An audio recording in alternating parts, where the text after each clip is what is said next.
আজি ৰঙৰ উৎসৱ উদযাপন কৰিছোঁ। হোলীৰ ৰংবোৰক এক নতুন পৰিভাষা দিছোঁ। रंग है इश्क के कितने सारे,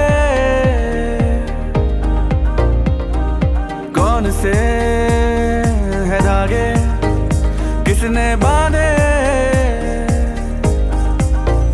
कैसे किसी को अपना बना ले, छोड़े जाते करके बहाने, इश्क का रंग ये जब चढ़ जाए कुछ और नहीं नजर तब आए।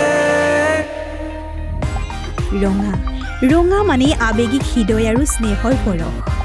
সেউজীয়া মানে সুস্থ জীৱনলৈ ঘূৰি যোৱা আশা।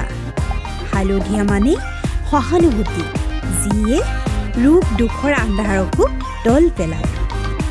নীলা নীলা মানে বিশ্বাস আৰু একতাৰ এনাজৰী। এই হোলী আপোনালোক সকলোৰ বাবে আনন্দ, ফূৰ্তি, মৰম, চেনেহ আৰু সুস্থতাৰে ভৰি পৰক। স্বাস্থা, য'ত প্ৰতিটো ৰঙে আৰোগ্যতাৰ এক ভিন্ন কাহিনী কয়।